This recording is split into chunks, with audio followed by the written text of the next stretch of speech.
Paris Saint-Germain plus fort que l'OM.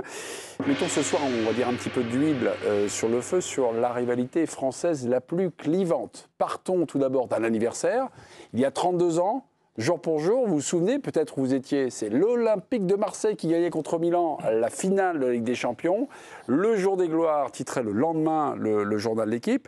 Samedi, toujours à Munich, toujours contre un club de Milan, le Paris Saint-Germain tentera de rejoindre au palmarès de la Ligue des Champions, donc son plus illustre ennemi ou rival.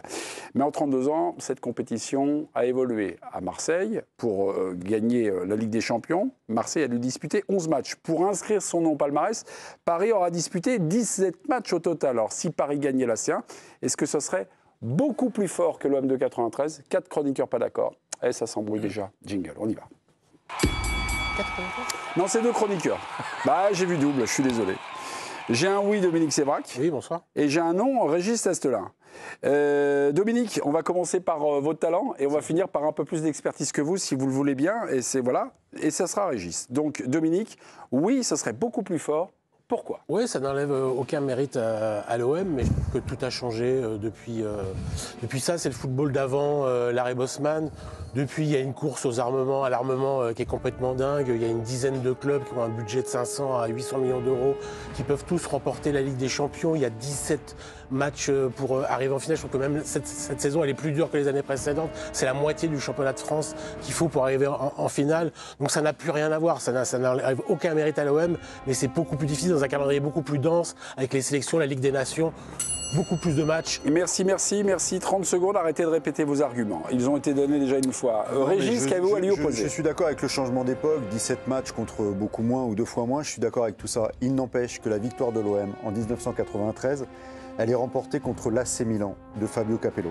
Et je me permets de vous donner le 11 de départ du Milan AC ce jour-là. Sebastiano Rossi, Massaro, Tassotti, Costa Curta, Baresi, Maldini, Lentini, Albertini, Rijkaard, Donadoni, Van Basten, Massaro. Voilà. Donc ça veut tout dire. C'était la meilleure équipe d'Europe. Et peu importe ce que tu as fait avant, quand tu bats ce Milan AC-là, c'est magnifique et basta così. 30 secondes pour Régis Tastelin, 30 secondes pour Dominique Sévrac. Avis à évidemment tous les gens qui nous regardent. Vous allez sur le compte Twitter de l'équipe du soir, ex-Twitter. Il y a eu un sondage, 8000 votants, beaucoup de commentaires. Maintenant que j'ai fait la petite pub pour notre deuxième écran, le président va trancher. Ça serait plus fort ou pas si Paris gagnait la C1? Je pense que c'est 2 compétitions totalement différentes. Et je commencerai peut-être pas par le commencement de Larry Bosman. Pour arriver à construire une équipe, quel que soit ton adversaire, il te fallait 8 Français. Donc, ce qui n'était pas évident du tout. Dans les intersaisons, on pourra quand même demander à notre ami.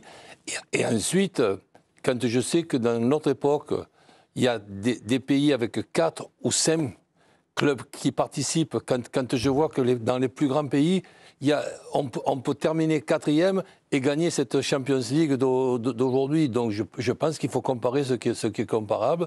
C'est totalement différent. Et quand je vois... Oui, mais là, vous ne répondez pas à la question. Mais j'y réponds maintenant. C'est que quand je vois qu'on pose cette question avant même que la compétition commence, pour gagner cette compétition-là, il faut quand même qu'il y ait 12 clubs, pour ne pas dire 13, 14 ou 15, qui ne la gagnent pas. Et quand on voit la liste de ces 12 ou 13 clubs, et qu'on se dit, il y a une équipe qui pourrait gagner ça, même si la composition d'équipe du Milan, évidemment que le fait peur.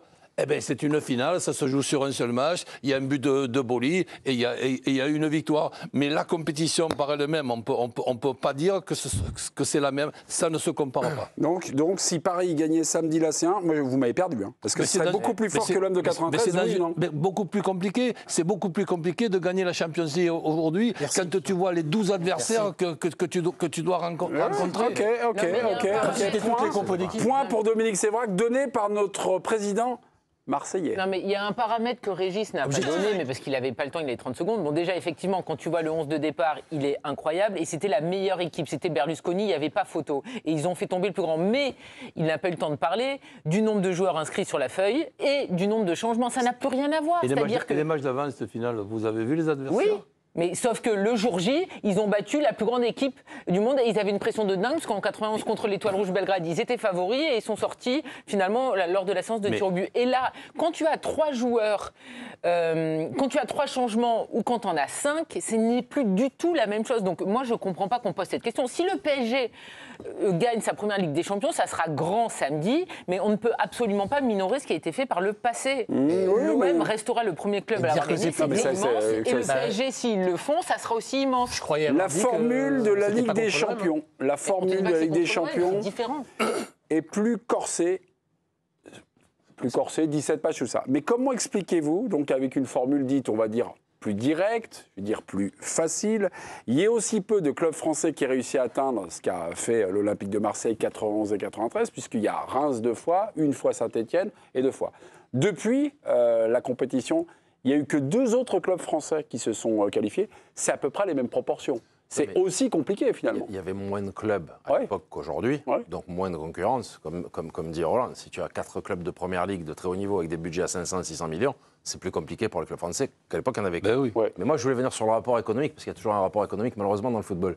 À l'époque de l'AC Milan, c'est le budget, l'AC Milan c'est le budget du Paris Saint-Germain aujourd'hui, 800 millions. L'Inter Milan aujourd'hui ils ont 400 millions. Et l'Olympique de Marseille à l'époque, on pouvait dire que c'était le budget d'Inter aujourd'hui. Si on fait le comparatif. Le comparatif, donc du simple au double. Si tu as une voiture qui fait 800 chevaux, tu vas forcément plus vite que la voiture de 400 chevaux. Donc aujourd'hui, que Paris gagne la Ligue des Champions en ayant 2 fois le budget d'Inter Milan, même si on parlera, j'espère, après football, et je pense que l'Inter a quelque chose à faire dans cette finale, ils ont le double du budget. Donc la logique, quand tu as 2 fois plus d'argent à ce niveau-là, c'est quand même d'arriver à t'imposer. La formule d'origine était des matchs à élimination directe. En septembre et en octobre dernier de cette saison, le pari de Luis Enrique était encore en rodage. Ce pari-là, à 800 millions, avec l'ancienne formule, elle n'aurait pas été très très loin, non? La formule d'élimination des matchs couperés dès le début. Septembre, octobre, pari en rodage. L'ancienne formule, match à élimination directe. Ils étaient morts. Donc, en septembre-octobre, le pari de Luis Enrique, n'aurait pas pu prétendre à la finale. À un moment, on se faisait des soucis qui se qualifient. Le Real Madrid était mort aussi. Le Real Madrid de septembre était pas bon. Non, mais là, on parle de Paris, on parle de là, on reste dans l'autre angle, mes petits. Après, c'est parce qu'ils savent que c'est une formule championnat qui ne font pas forcément à fond depuis le départ. Dans la nouvelle formule, des matchs à élimination directe. Dans la nouvelle formule, quand tu vois cette liste d'une trentaine d'équipes, et quand tu vois le classement des 15 premières équipes, mais tu prends peur ou c'est moi qui ai peur comme ça? Oui. Oui et non, parce qu'au final, dans la liste après la phase de groupe, on voyait bien qu'il y avait des invités surprises et des grands absents. Comme tu dis, le PSG, City, ils ont dû aller en barrage, ils ne sont pas programmés pour être en barrage. Le Real. Donc il y avait quand même des grandes surprises dans cette nouvelle formule aussi. On ne s'attendait pas à ce que Brest ou Lille soient aussi bien parce que ça classés, n'a rien à voir, que Aston Villa soit aussi haut classé, etc. Et une formule championnat n'a rien à voir avec des matchs à élimination directe. Vous êtes un peu dans le calcul, vous êtes un peu dans je me rattraperai la fois prochaine, puisqu'il y a 8 matchs. Donc si tu fais un match... Le PSG avait calculé de se faire bananer face à l'Atlético ils n'ont pas calculé. et face à Arsenal. J'ai pas eu l'impression qu'ils calculaient. Ils avaient un problème offensif, pas un problème de contenu. Il y a des matchs contre l'Atlético de Madrid. Ils ont progressé comme toutes les grandes équipes pour être bons au moment où ça compte, comme le Real Madrid le fait normalement. Bien sûr, si tu revois le match contre l'Atlético de Madrid au Parc... Pour en revenir à l'OM, si j'ai bien compris, en début de compétition, tu penses pratiquement uniquement à Milan en se disant... Pourvu qu'on les rencontre en finale, et si on a une chance de les battre, ça sera en finale, ça ne sera pas en match aller-retour. C'est ça ou je n'ai pas bien compris? Non, parce qu'ils les ont battus, ils les avaient éliminés 2 ans auparavant, non? Oui. En match aller-retour. En quart de finale. Quart de finale, en 91. Et il les tape. Et en 91, le Milan est comment? Est aussi bon qu'en 93, non? Non, enfin, je ne sais pas. Encore meilleur. Et encore meilleur. En 93, tu n'as plus personne. Les adversaires, parce que Marseille est meilleur en 90. les amis ont fait un focus sur Milan. C'est très bien, mais Milan, c'était l'équipe à battre. Mais les Rangers, le CSKA Moscou, Bruges, est-ce qu'on les juge avec nos yeux d'aujourd'hui? Parce qu'aujourd'hui, affronter le CSKA Moscou, affronter Bruges, affronter les Rangers, c'est pas... Est-ce que ces clubs-là étaient quand même une sacrée paire de manches? Il n'y a aucune... Enfin, moi, quand j'ai développé mon argumentaire, je ne me suis pas du tout fié au parcours. Le parcours du PSG en 2025 est 10 fois plus difficile que le parcours de l'OM en 1993. Indéniable. CSKA à Moscou, Bruges, Glasgow Rangers, Dynamo, Glentoran. Oui, mais est-ce qu'on les juge justement? Glentoran, Dynamo, Bucarest, ça vaut pas grand-chose. Mais les Rangers, mais peu importe le parcours, ce qui compte, et je me répète, au risque de me répéter, ce qui compte, c'est cette victoire contre l'AC Milan. C'est prodigieux de battre l'AC Milan. Et le parallèle, puisqu'on présume une victoire du PSG, je pense que c'est plus difficile de battre le Milan AC de 93 que l'Inter de 2025. Ah oui? Bah oui. Oui, sur le papier avant le match. Et l'argument que j'ai le plus aimé chez Roland, c'est vraiment le coup de l'époque pré-Harry Bosman, où il fallait 8 Français sur 11 dans l'équipe. Parce que tu as une équipe française, tu as l'ossature, tu as une ossature française. Là, de l'équipe de France pour en revenir aux Italiens, c'est plus difficile. Qu'on s'amuse à dire, bon, c'était Milan, maintenant c'est l'Inter pour le Paris Saint-Germain et tout. Mais nous avons eu quand même, on appelle ça un exploit. Moi, sincèrement, je n'appelle pas ça un exploit. Quand je vois que l'Inter de Mourinho a gagné la Champions League sans qu'il y ait un Italien une minute sur le terrain, eh ben, je ne suis pas bien dans cette époque-là, moi. Plus de 8000 votes sur le sondage qu'on vous avait proposé avec plein de commentaires. On en a sélectionné quelques-uns. Jean-Sébastien, bonsoir. Difficile de comparer. Oui, voilà, ça, on est d'accord. Après, s'il faut répondre, la Ligue des Champions est probablement plus dure à gagner, maintenant avec plus d'équipes de très haut niveau. Ça, c'est l'un des arguments. Hein. Vincent renchérit. En 93, il y avait moins de concurrence, une équipe par pays. C'est plus simple. Il met entre guillemets. Mais ils ont battu la meilleure équipe du monde en Italie. En finale. Aujourd'hui, c'est plus difficile entre Barça, Real, Atlético de Madrid pour l'Espagne, ou Madrid, vous enlevez le dé, City, Arsenal pour la Première Ligue, etc. Mais en finale, ils ne sont pas contre la meilleure équipe du monde. Là, Vincent est très testelin dans ses arguments. Enfin, Y, Love Sport, en tant que supporter parisien, même si le parcours de l'OM peut paraître moins difficile, pour y participer, il fallait être champion. Donc la barrière, c'est-à-dire la porte d'entrée, était, le ticket d'entrée était plus compliqué. On l'a tout dit, ça, non?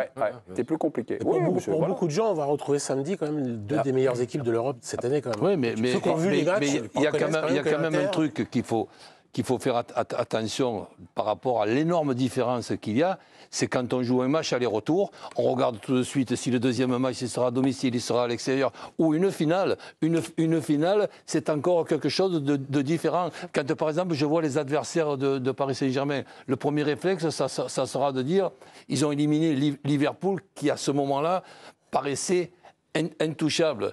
Mais là, l'Inter, pour moi, que l'on va rencontrer du côté de Paris Saint-Germain, c'est la pire organisation pour le Paris Saint-Germain.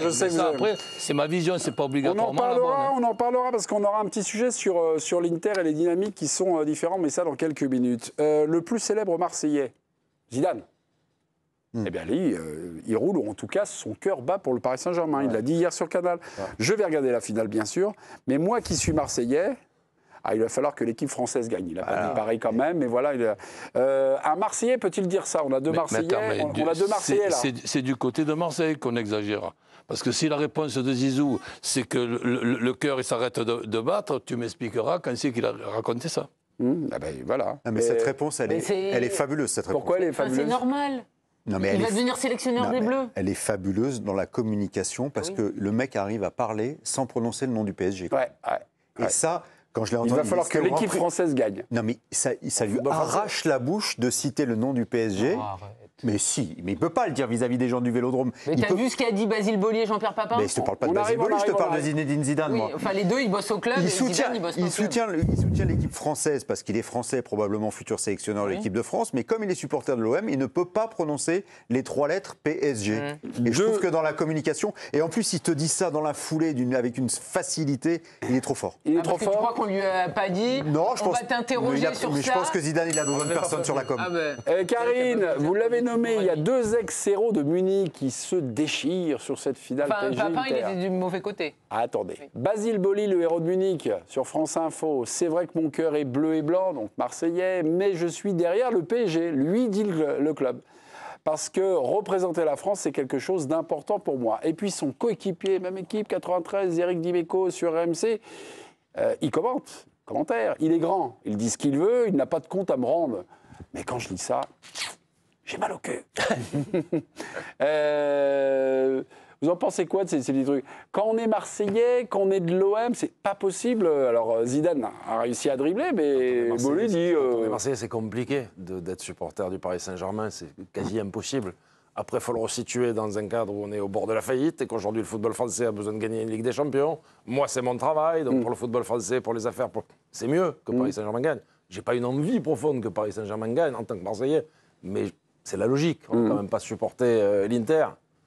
Mais je comprends pas en fait cette obsession d'aller interroger des anti-a priori PSG sur le papier. C'est-à-dire qu'en fait, c'est quand même plus joli d'avoir des déclarations de tous les anciens du PSG que d'aller chercher la petite bête. C'est quoi l'intérêt de savoir... Tu découvres le milieu de la télé, toi. Non, mais je suis désolée, je trouve qu'en fait, ça n'a pas sa place, là. Parce que de savoir que Basile Boli, Jean-Pierre Papin, ou si Raymond Goethals est encore en vie, si on l'interrogeait... Je vous rappelle que Bernard Tapie, en 2020, il avait dit aussi que ça serait bien pour Paris. Ça sert à quoi d'aller poser ces questions pour que ça blesse des gens? Mais c'est du folklore, c'est de la passion, le foot, c'est ça. Karine, tous les anciens joueurs du PSG et joueurs du PSG.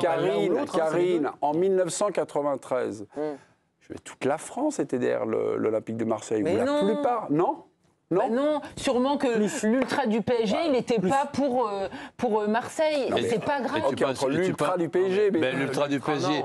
Et tu penses que Saint-Etienne, les Verts, qui ont toujours été, moi, depuis tout petit, les ennemis de l'OM, moi, je t'explique ma vision des choses. Je ne te dis pas que c'est la bonne, c'est la mienne. J'ai répondu 500 fois à cette question en ce qui concerne entraîneur de l'OM, joueur de l'OM.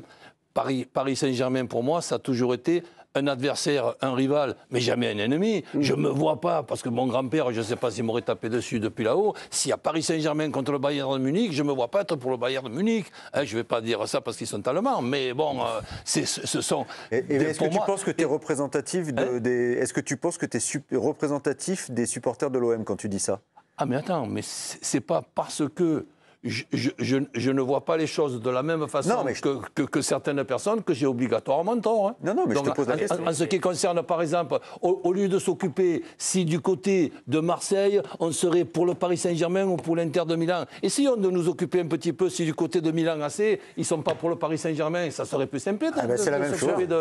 Milan, vendredi soir, ils ont fêté la perte du titre de l'Inter dans les rues de Milan, les gens de ces Milan. Eh bien, occupons-nous de ça. Ils sont embêtés parce qu'il y a Donnarumma. À Marseille, tu auras les Marseillais, s'ils perdent la finale, qui claquent sur moi, qui font la fête. Et derrière ça aussi, ceux qui ne sont pas contents avec la vision que je peux avoir, premièrement, je m'en fous, et deuxièmement, il y a 13 ou 14 ans de ça, il est arrivé les Qataris. Mais si par exemple, aujourd'hui, on ne se rappelle pas que les Qataris ont sauvé le football français, les droits télé, machin, etc., il y a 14 ans, eh ben c'est qu'on a des trous de mémoire qui sont inquiétants. Je suis désolé, je vais revenir sur le clivage, hein.